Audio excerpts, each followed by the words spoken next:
Greetings of the day, everyone. Welcome to today's webinar.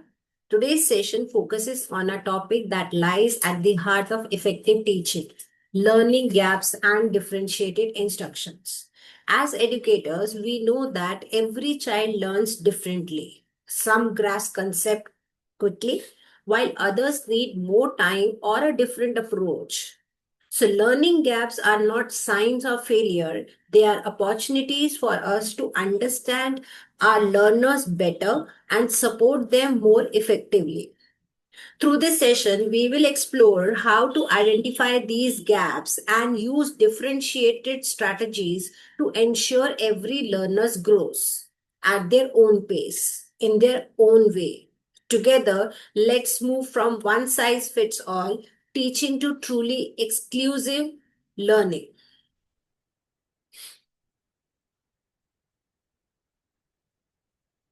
So by end of the session, you will be able to understand what learning gaps are and why they occur. Identify ways to diagnose and address learning gaps.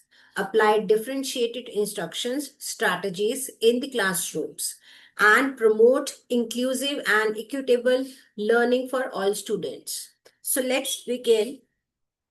What are learning gaps? Now, learning gaps refers to difference between what a student currently knows or can do or what they are expected to know or achieve at a certain grade or stage. So it shows the missed understandings or the skills that prevent learners from progressing confidently to the next concept or a level. So basically, causes of the learning gaps must be often appear when number one is prior concept not mastered. For example, a student struggles with multiplication because they never fully understood repeated addition or a basic number facts in earlier grades. So the gap begin in foundational math concept. Number two, students learn at different paces. So here I would give example in a reading class, some students can read fluently while others still sound out each word. So fast learners move ahead, but the slow learners develop gaps if not given extra support. Number three, teaching methods don't match learning styles. For example, a teaching explains science concept verbally, but visual learners need diagrams or experiments to understand. So the mismatch leads to incomplete understanding of the topic. Last one, external factors, that is absence, pandemic, or social emotion issues. For example, during online classes, a child with poor internet or poor internet connectivity missed key lessons on a grammar part. So, another student dealing with family stress could not focus on learning fractions. So, both situations lead to learning gaps unrelated to ability.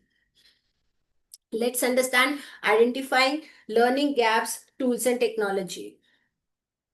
Now, identifying learning gaps. Number one, to understand where students are struggling helps teachers plan effective support. Just like diagnostic test, baseline assessments. Now, the main purpose for diagnostics test is to find out what students already know before starting a new topic or unit.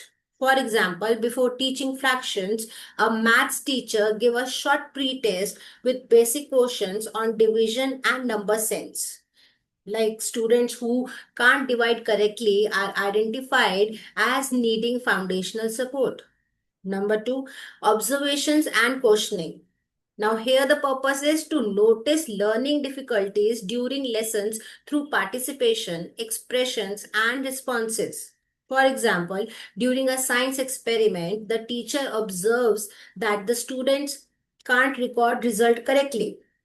So, through guided questions like, what did you notice when we added heat?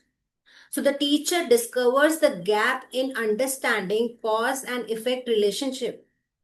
Next, exit slips and quizzes. Now, here exit slips and quizzes main purpose is to check quick understanding at the end of the lesson.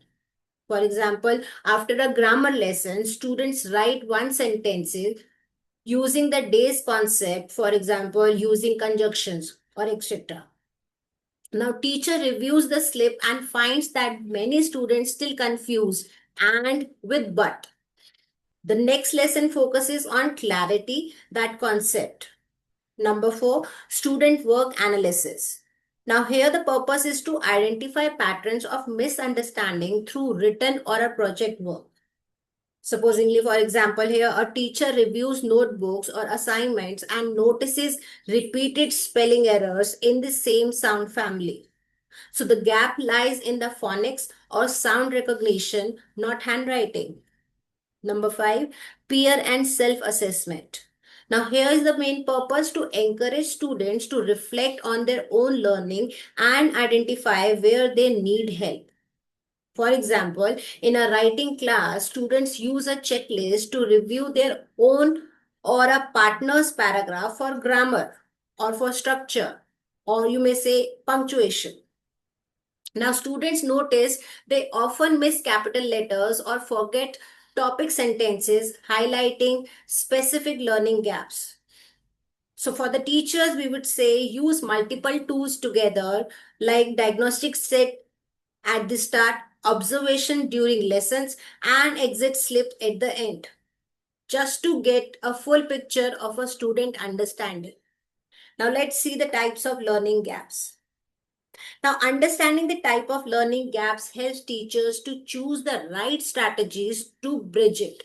Number 1, skill gaps means missing foundational skills, where it means that when students lack the basic abilities needed to perform more advanced tasks. For example, a student in grade 5 struggles with long division because they never mastered multiplication tables in earlier grades. So the teacher revisits the multiplication skills through the games and drills before moving forward. Number 2, conceptual gaps means misunderstanding of core ideas. So students have learned a topic but hold incorrect or incomplete understanding of the key concept. For example, in science class, a student believes plants get food from the soil. So showing this confusion between nutrition and the absorption of the minerals. The teacher uses experiments and visual models to correct the misconception. Number 3, language gaps means difficulty due to vocabulary or comprehension. Now, students can't fully understand the lessons because of language barriers, unfamiliar terms, limited vocabulary, or weak comprehension. Again, for example, here, an English teacher or an English language learner can solve maths problems orally but struggles to read and understand word problems. The teacher supports with visual aids, simplified instructions, and key vocabulary practice. Number 4, motivational gaps. Now, lack of interest or engagement, which means students know how to learn but are not willing or interested due to low motivation or confidence.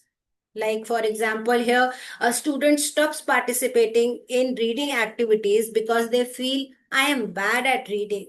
So, teacher builds confidence through praise, choice based reading, and peer support. Number 5, the last one, opportunity gaps. Now, opportunity gaps here, unequal access to resources or support means when external circumstances limit learning opportunities. For example, some students don't have interest, access, or parental support for online assignment during the pandemic.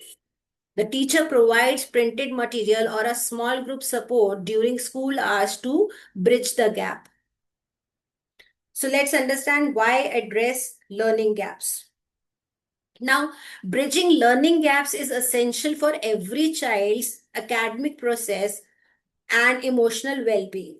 When teachers identify and address these gaps early, students can catch up, stay confident, and continue learning successfully.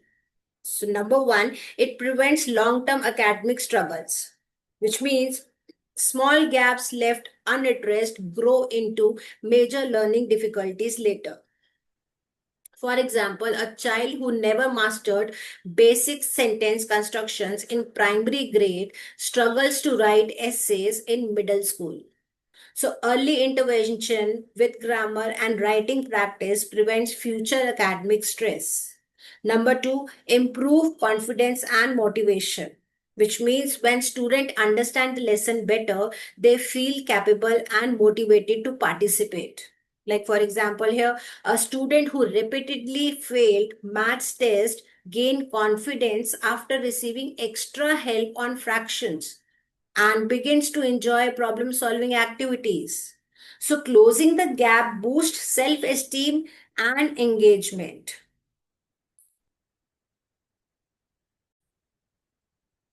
Number three, number three, support inclusive education. Now, it means here addressing learning gaps ensure all learners, regardless of background, pace, or ability, get equal opportunities to succeed. For example, a teacher uses differentiated tasks so both advanced learners and those needing extra practice can progress together. Every child feels valued and supported in the same classroom. Number four, ensure grade level proficiency, which means here filling learning gaps help students to meet the required standard and curriculum outcomes for their grade.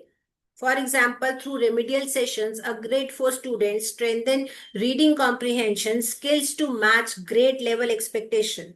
The student can now participate fully in mainstream lessons. Number five, promote continuous learning and growth, which means when learning gaps are addressed, students develop a stronger foundation for future learning. For example, a teacher revisit the core phonics and vocabulary with early leaders, enabling smoother transition to advanced reading and writing in the later grades. This creates a cycle of ongoing process and curiosity for learning. So let's look what is differentiated instruction.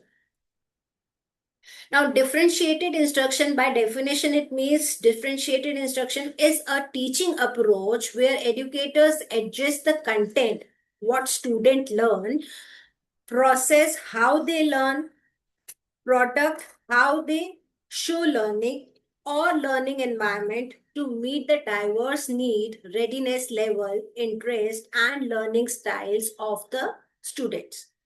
So Carolyn Tomlin's the model says different students, different path, same destination.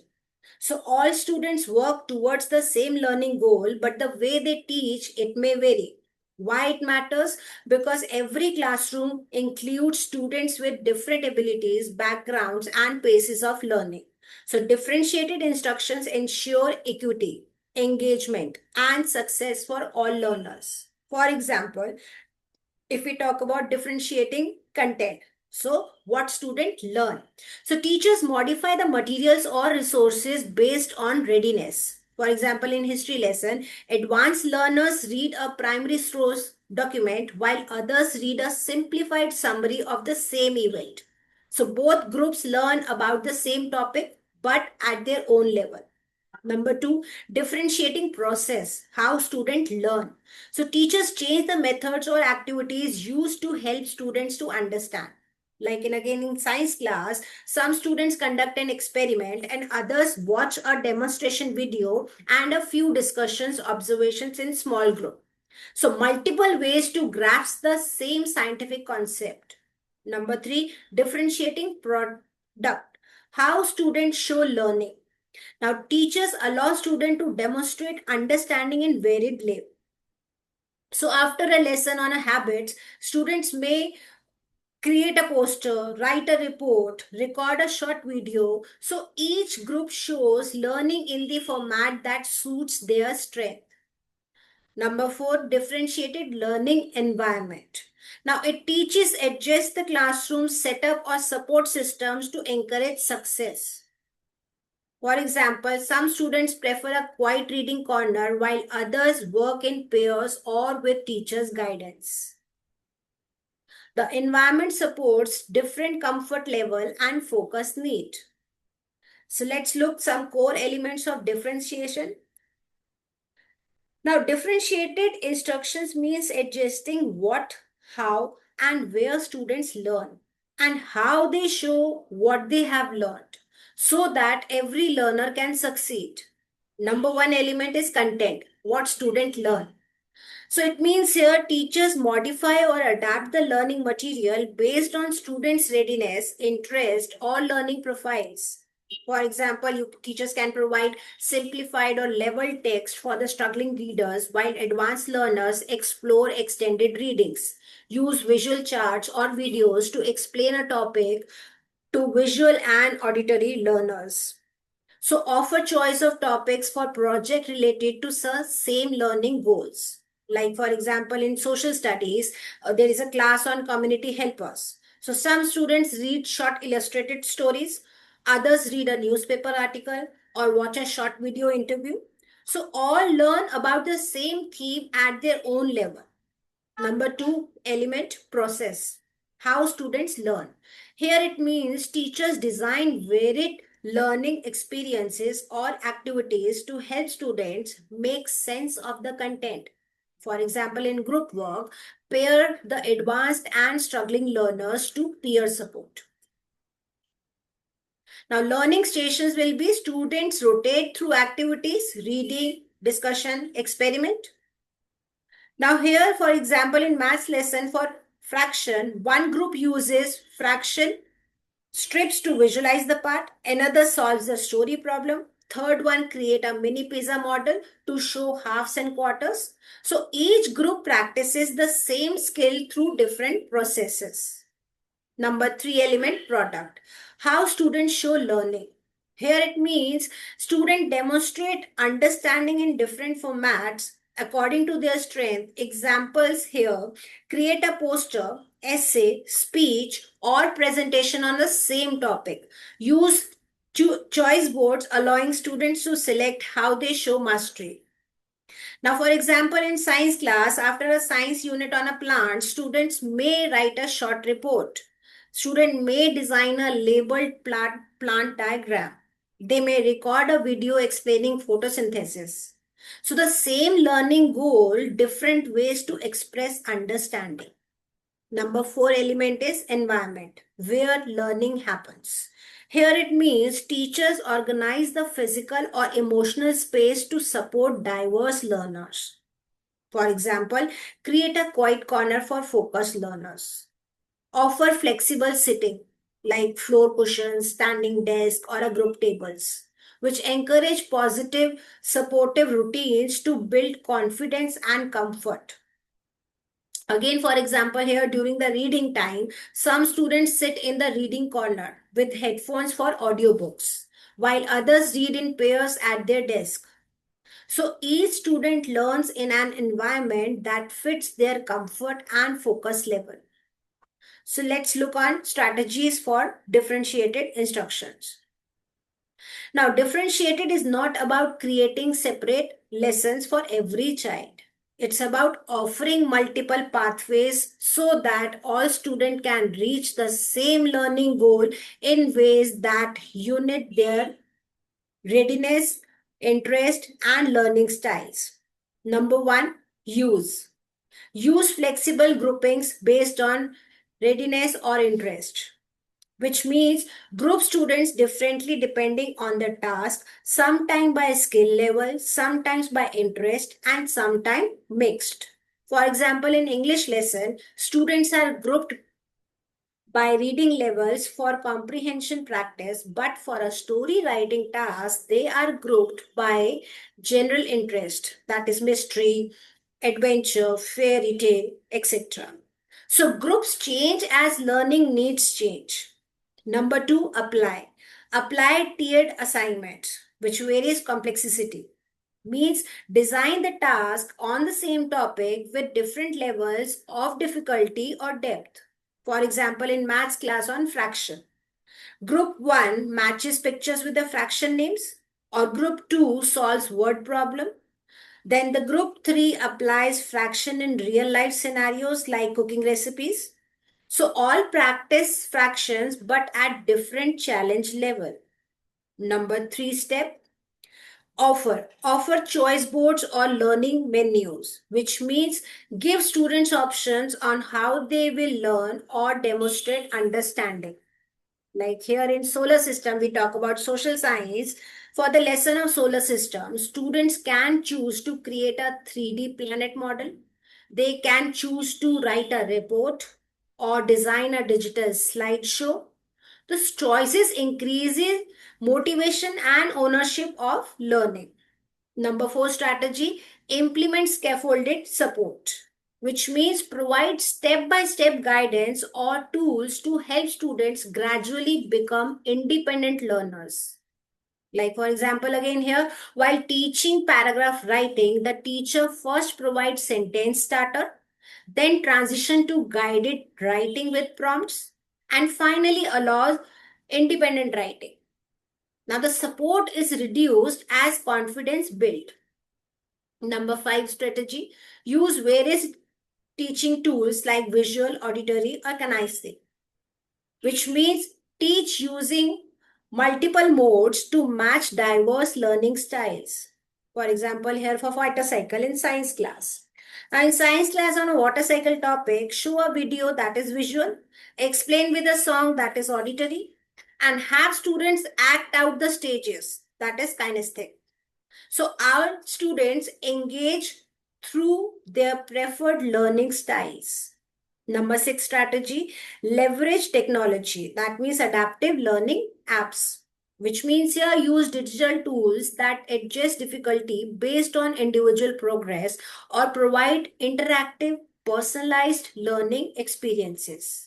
For example, students use an adaptive maths application like Khan Academy or Prodigy, which gives easier or harder question based on their own performance. So each learner works at their own pace while mastering the same concept. Let us know addressing learning gaps through differentiation. Now, differentiation helps teachers bridge learning gaps by meeting students where they are and guiding them towards grade level proficiency through flexible, personalized strategies. Number one, identify individual needs through assessment. Now, here it means use diagnostic test, quizzes, or observation to find out what each student knows and where they struggle. For example, before beginning a new maths unit, the teacher gives a short pre-assessment. Now, some students already understand the multiplication while others struggle with addition. A teacher uses this data to group students and plan support accordingly. Number two, plan small group or remedial intervention. Now here it means teach student in small group based on similar learning needs or provide targeting remedial sessions for those who need extra help. Like for example, in English class, the teacher meets with a small group that needs support in paragraph writing, while others work independently on creative writing tasks. So the small group get focused guidance, closing specific skill gaps. Number three, use peer tutoring and collaborative learning, which means pair or group students so they can learn from and support each other, promoting active and engagement and confidence. For example, in science project, we again talk about the science. Advanced learners help peers to set up the experiment and explain the steps. So peer tutors reinforce their own understanding while classmates learn in a more relaxed or a student-centered way. Number four, it provides enrichment for advanced learners, which means offer extension activities or challenges for students who have already mastered the core concept. For example, after a geometry lesson in maths class, student who grasp the topic quickly, design a 3D model or explore symmetry in nature. So the enrichment prevents boredom and keeps gifted learners engaged while others receive remediation. Number five, adjust pacing and methods based on progress. Here it means monitor students' growth and modify teaching speed, resources, or methods as needed. For example, if a student finds a grammar topic difficult, the teacher spends extra time with examples, add visual aids, and conduct a fun quiz for the reinforcement. So instructions is slowed or enriched based on ongoing process. Maybe teacher can reflection, maybe will be that in the prompt way. Am I using assessment data and flexible strategies to meet every learner's need? Or maybe from struggling to advance. So let's understand practical classroom examples of differentiation. Now, differentiation does not require a complete lesson redesign. It's about making a small intentional changes so every student can learn at their own pace and ability level. Let's look on subject wise. If we talk about math subject, so maths different worksheets for the same topic based on mastery level. How it means? Provide tiered worksheets, same concept, different levels of challenges, so all student practice appropriately. For example, here, while teaching fractions, Group A will solve the basic fraction identification. Group B will solve the simplify and compare the fraction. Group C will apply fractions to real life problem like recipes. So all students learn fraction but their own readiness level. If we talk about in language reading groups based on fluency. Now it means here form reading groups according to the reading ability or fluency level to target specific skills. So that during reading time, one group practices phonics and decoding the simple words. Another group works on comprehension questions for a story. And the third group discusses theme and the character traits. So each group builds literacy skill at the right level, avoiding frustration or boredom. Let's talk about science subject, inquiry-based project with choice of the topic.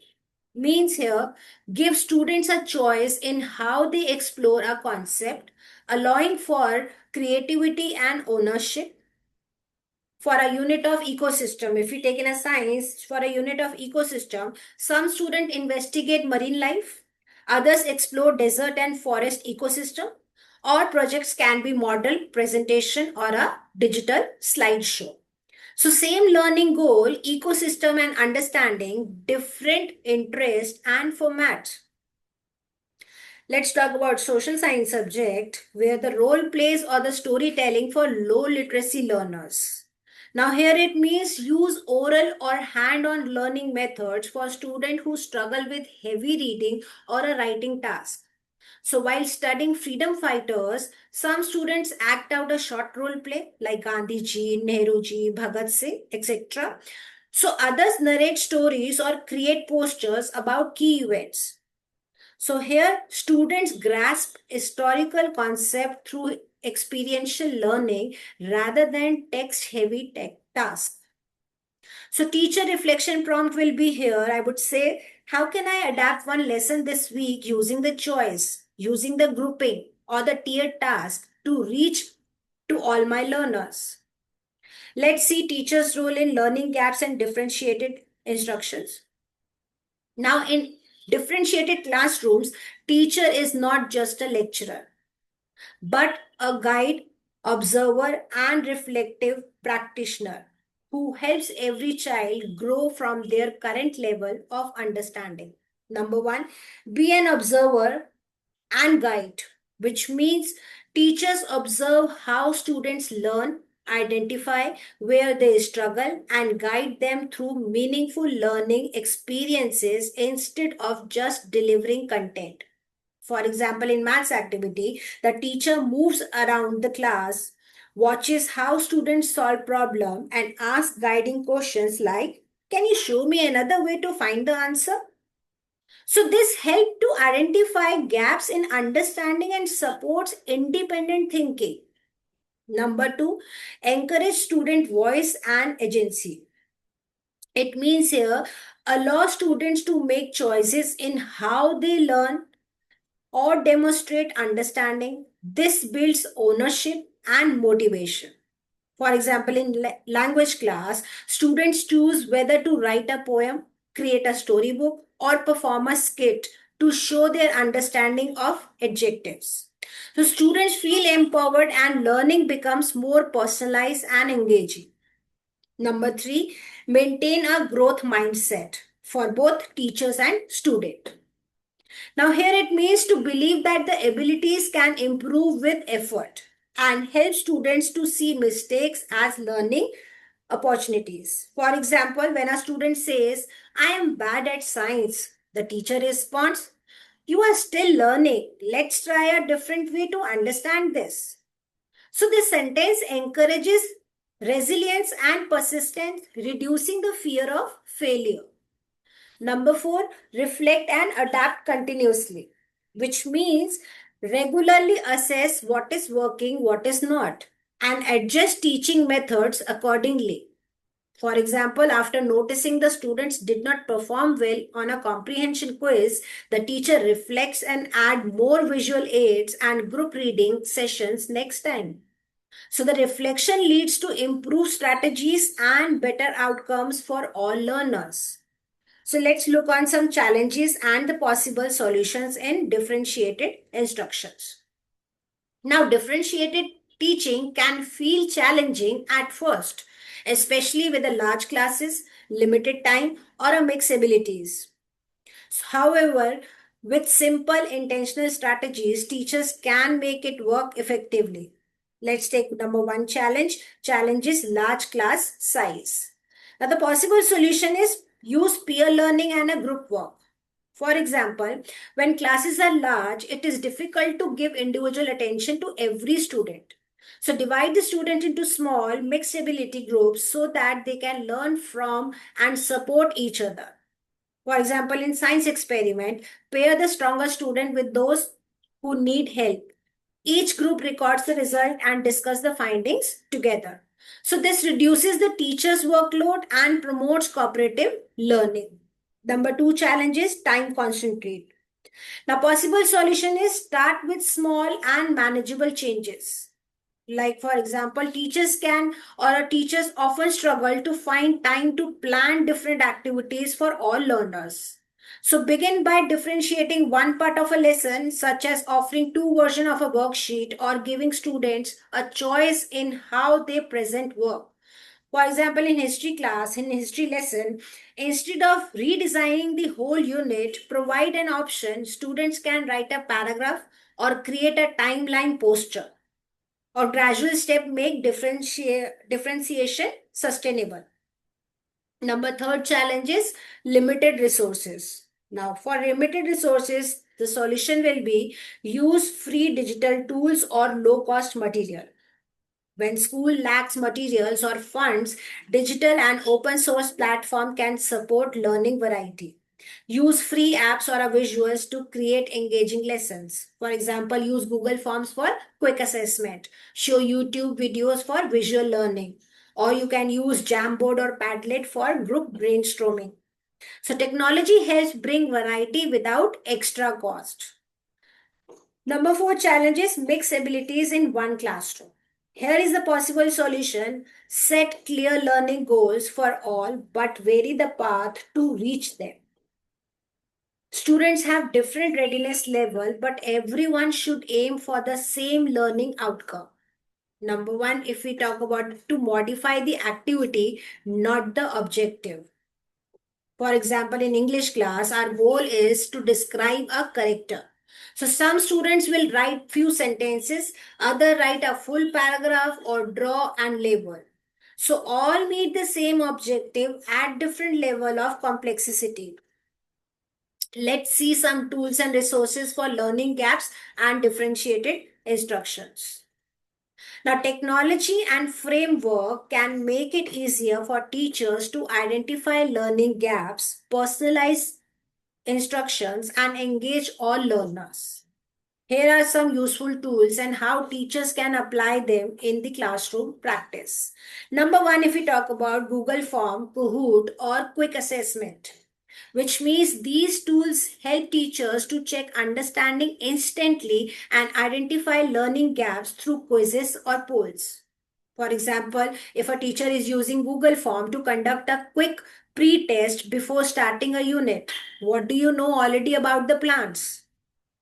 Or she can use the Kahoot at the end of the lesson for a fun game-based quiz to see who has mastered the concept. So finally, result shows how students need extra support and which are ready for enrichment. Number two tool is Padlet or Jamboard, that is collaborative learning. Now here it means Padlet and Jamboard, digital boards where students can share ideas, brainstorm or reflect together, great for mixed ability classrooms. For example, in literature class, student post characters traits or quotes on Padlet. So in science lesson, student use Jamboard to label the parts of the plant together. So these board games encourages participation from all learners, especially those who are shy or hesitant to speak up in the class. Number three tool is YouTube or Khan Academy, that is concept reinforcement, which means here free video lessons that can explain difficult topics visually or allow students to review at their own pace. For example, in maths lesson, share the Khan Academy video link for extra practice at home. Use a short YouTube video in class or visualize science experiment or historical events. It all supports remedial learning for struggling students and extension learning for advanced one. Number four tool is Bloom's Technology Universal Design Learning, that is UDL, planning frameworks. Now here it means these are the teaching frameworks that guide lessons designed to include all type of learners. Like in Bloom Technology, which helps teachers to plan activities from basic recall to higher order thinking. That is, remember to create. For example, in English, recall a new word, explain the meaning, write a story using them. And if we talk about UDL, Universal Design of Learning, which encourages giving multiple ways to learn visual, auditory, kinesthetic, and express learning. For example, in EVS class, student can write, draw, or present about my neighborhood. So these framework help teachers to plan inclusive, engaging lessons that reach every learner. Let's see some key takeaways. Now, every learner is unique.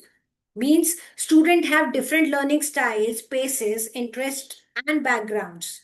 So in reading class, some students may prefer listening to an audiobook, while others understand better through silent reading or dramatization. So offer multiple ways to students to engage and express understanding.